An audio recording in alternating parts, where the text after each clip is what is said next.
Ned Bell from Bell Asset Management, welcome. Thank you.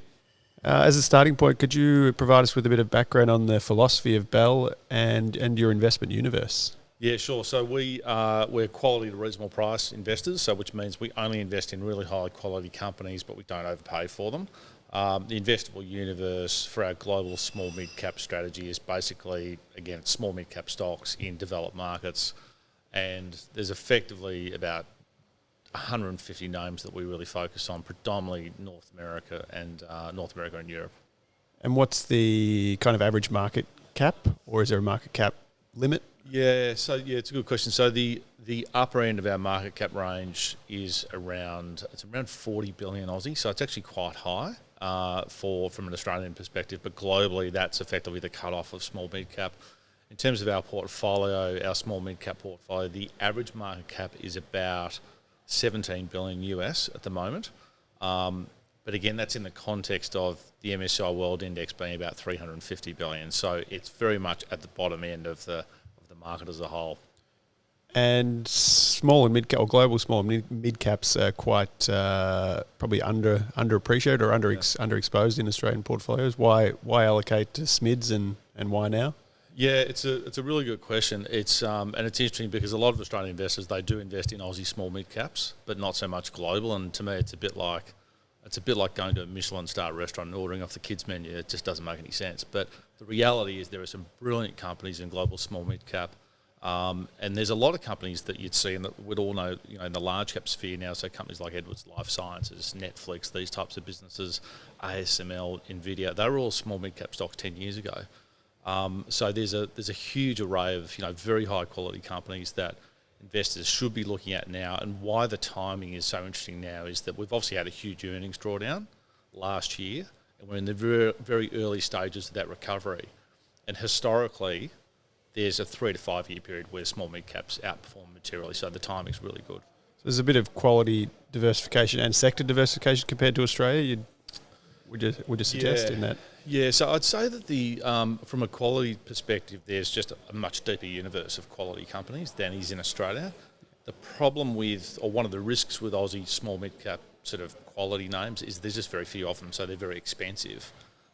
When you move overseas, there's just a much wider array of them, and you find them in healthcare, consumer discretionary, IT, as probably being a couple of the big sectors, also industrial. So if you think about those four, they're quite different to what you'll find in the Aussie market. So when you pair up a portfolio of, say, Aussie small mid caps and global small mids, you actually get very good. There's a very good sort of fit there in that you don't get too much sector concentration.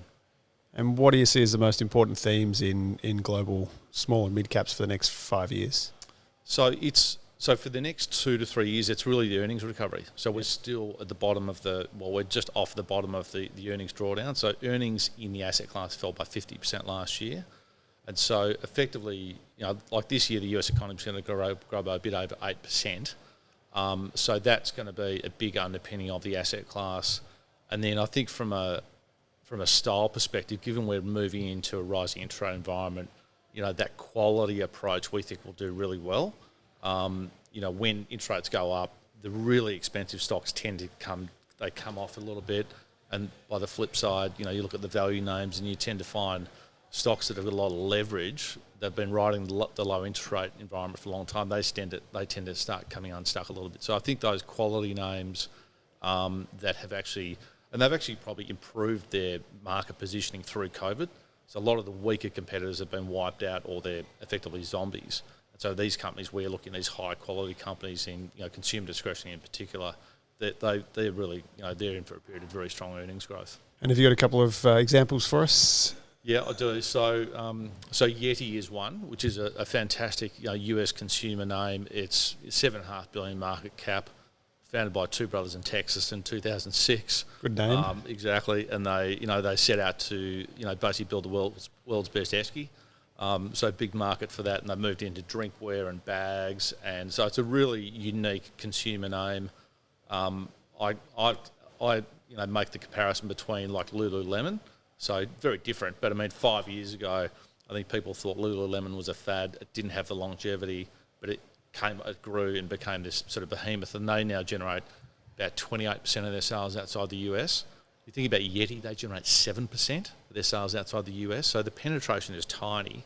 And then COVID's actually been amazing for them because their direct-to-consumer sales have skyrocketed, and there's a lot more to go there.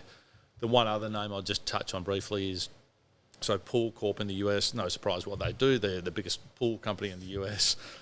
So not only building new pools, but refurbishing pools, offering supplies for existing pools. So they came out with their earnings numbers the other day. They beat by 90%, 90%. So as a result of COVID, lockdown, the new most popular holiday destination is the backyard. And while the pool market is effectively California, Arizona, Texas, Florida, and one or two other states, that market is growing really materially. So, and they just can't keep up. So those would be two interesting, I think, consumer names are poised to do really well. And is the size of that earnings surprise kind of normal for small and mid caps? Is that consensus? It's not. I've been, to be honest with you, I've been looking at small mid cap names for 24 years, and I've never seen anything like it. To be honest, like what's happening now, because particularly in the consumer sector, because you've had, if you think about the US, Americans have been locked up, for the best part of 12 months. They haven't been able to spend, and now the gates are just bulging. And then you've had huge stimulus on top of that, and people are busting to spend money. And that's what's flowing through, and it's driving Pool Corp and Yeti. And so I think the sell side community, they're having a really hard time calculating the estimates because they're rebounding so strongly. So yeah, no, to be honest, I haven't seen anything like it. Thank you, Ned Bell. All good, thank you. Thanks.